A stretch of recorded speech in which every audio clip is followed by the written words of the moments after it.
Bom, continuando aí o artigo 213 do estupro, né? Então nós já vimos, né, que na primeira parte do artigo 213 a gente tem um crime que ele é heterossexual, né? Ou seja, quando ele fala lá de conjunção carnal, então a gente imagina sempre homem e mulher, sempre pênis e vagina, né? Na segunda parte, quando ele fala em outro ato libidinoso, né, pode ser qualquer pessoa, né, seja homem ou mulher, tanto sujeito ativo quanto sujeito passivo. Primeira parte, sujeito ativo homem, segunda parte, primeira parte, sujeito ativo homem, sujeito passivo mulher. Segunda parte, sujeito ativo passivo pode ser qualquer pessoa. Né? Não importa se homem ou mulher. Outro ato libidinoso, ou seja, qualquer outra coisa que não seja conjunção carnal. Muito bem.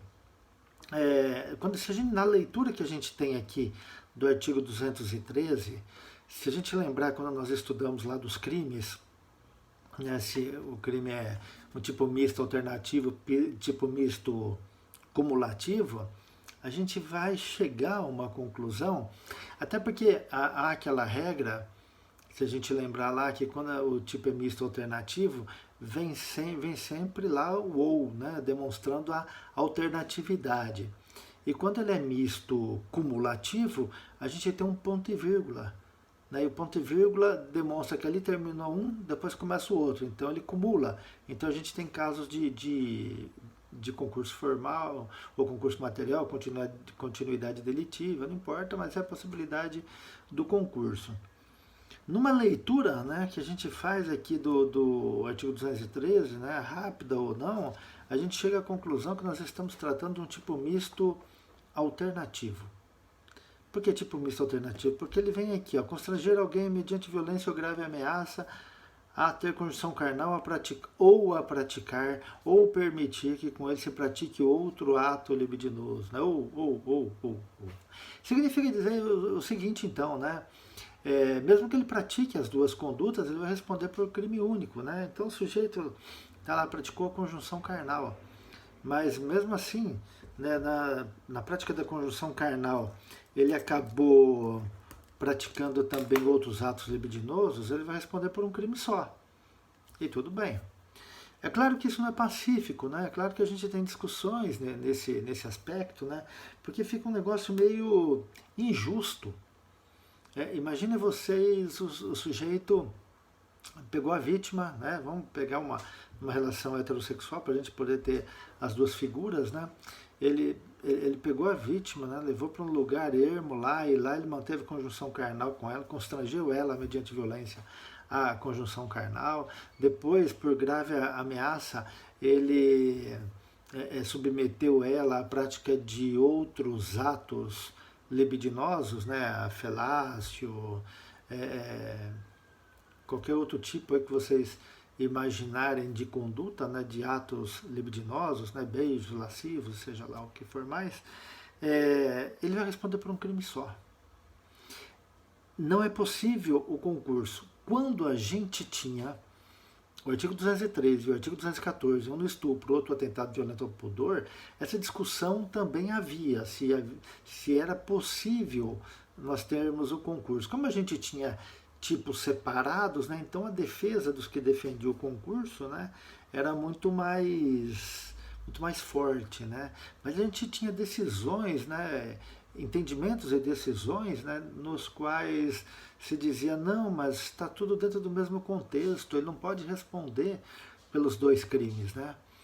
E na verdade, a ideia de os que defendem o tipo misto alternativo, eles vêm dizendo o seguinte, que o legislador, no artigo 213, ao juntar tudo, ele transforma isso num tipo misto alternativo e acabou, não se discute mais. Mas outros vêm dizer, mas é injusto. Injusto, o sujeito praticou várias condutas. A gente tem que acumular esse crime, né? A gente tem que ter o concurso aí, né? Ou seja ele formal, seja ele material, ou continuidade delitiva, sei lá, mas a gente tem que fazer alguma coisa. E aí vieram algumas outras posições, né? A posição, né, que eu acho, que eu concordo, que é a mais coerente, né, que a maioria dos autores também defendem, e a jurisprudência vem nesse sentido também, é aquela que diz o seguinte, Tudo aquilo que estiver dentro do mesmo contexto é crime único, né? Então, não se discute que o artigo 213 se trata de um crime, um tipo penal misto alternativo. Não se discute isso. Mas, se as condutas do agente estiverem dentro de contextos diferentes, nasce a possibilidade do concurso. E aí alguns falam, então, aí ele vem como um tipo misto cumulativo. Tudo bem, mas é necessário que a gente analise a conduta do agente para verificar se tudo aquilo que ele fez foi dentro de um só contexto ou foi de um contexto separado. Então, por exemplo, durante a conjunção carnal, ele acabou deixando marcas de chupada no pescoço da vítima, praticou beijo lascivo, toques, né? Tateou, né, as nádegas, os seios da vítima, tal, né, durante o ato. Então a gente pode dizer nessa situação que ele está dentro do mesmo contexto. Agora, se o sujeito rendeu a vítima lá, né, determinou que ela constrangeu, né, mediante violência ou grave ameaça, que ela praticasse a felácio com ele, depois terminado, ele começou a praticar, tatear o corpo dela. Depois ele começou a morder o corpo dela. Depois, um tempo mais tarde, ele pratica conjunção carnal com ela. Então o que a gente percebe nessa conduta é que há compartimentações, né?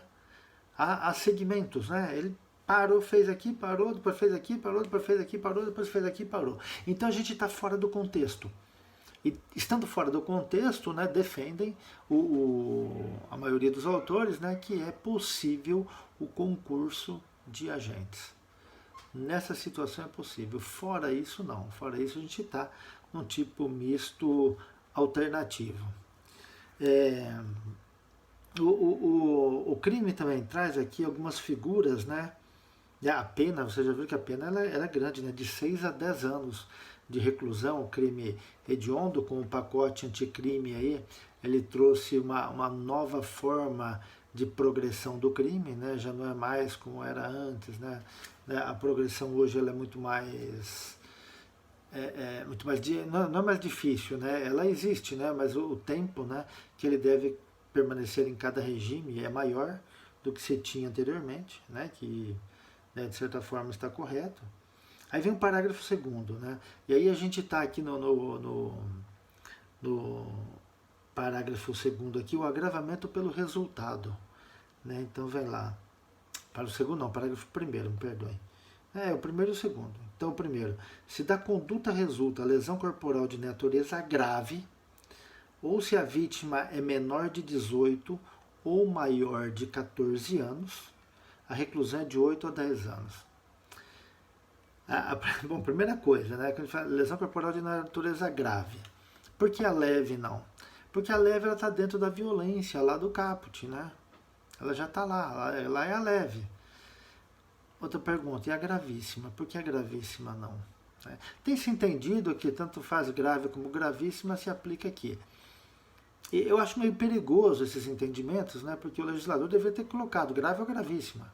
E pronto, resolvi o problema aqui de taxatividade, né? Mas o legislador acaba deixando as coisas meio aberto, né? Que acaba atrapalhando a hermenêutica, né? E depois, se a vítima é menor de 18 ou maior de 14 anos.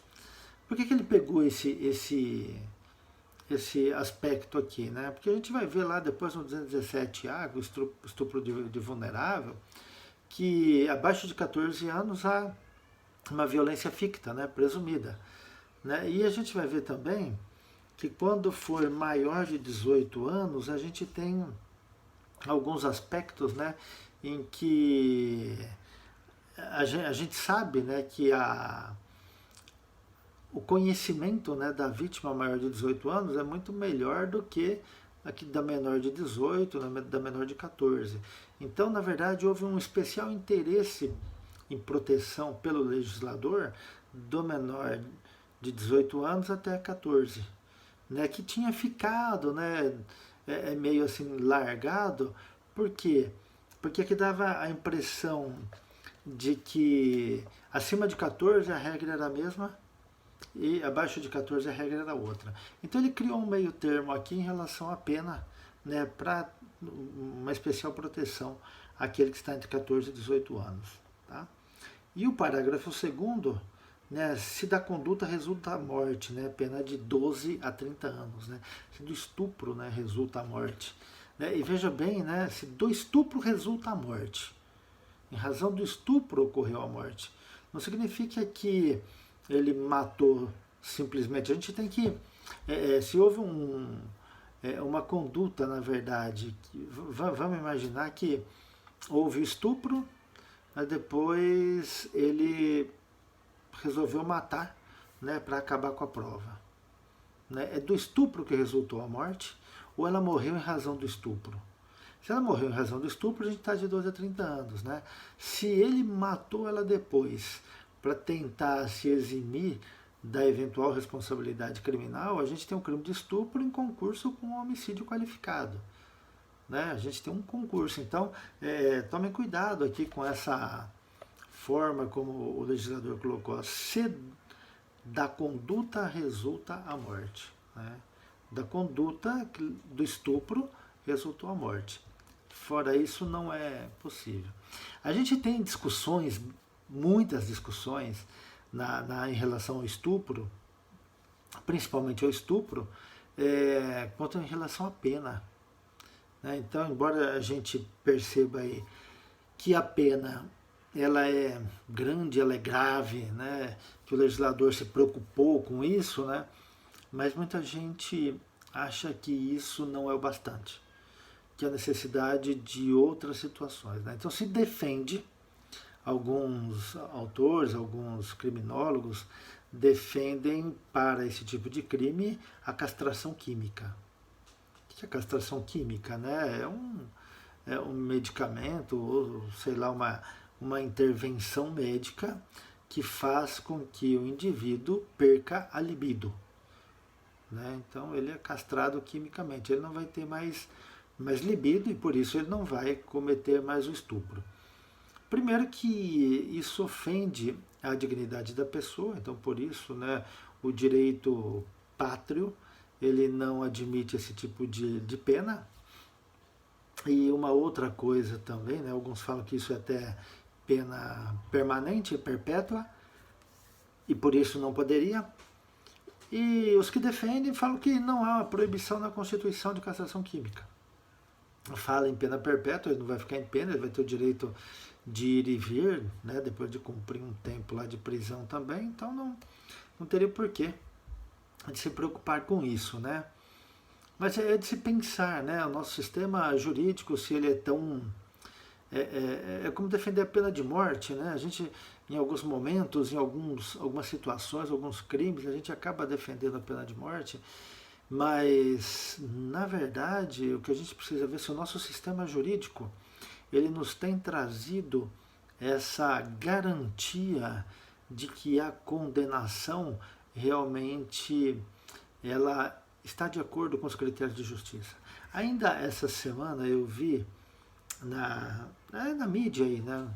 Eu acho até que eu não peguei, mas eu vi qualquer coisa de um indivíduo lá no Nordeste que havia sido solto depois de 7 anos preso, que conseguiu provar a sua inocência. Se fosse um crime de estupro, né, e tivesse castração química, acabou, né? Já não tinha mais nada. Se fosse pena de morte, ele tivesse sido condenado à morte, já tivesse sido morto, né? Como resolver isso, né? Então a gente tem um problema muito sério ainda de buscar legitimidade das decisões, a legitimidade no sentido de garantia de que são efetivamente justas, né? Para depois a gente defender esse ou aquele tipo de pena. Né? Isso é um assunto interessante, muito gostoso de estudar, que pertence, a meu ver, muito mais à criminologia que ao direito penal, né? Porque ela que vem explicar se é possível, se não é, para depois a gente chegar nesse ponto, ok? Grande abraço para vocês.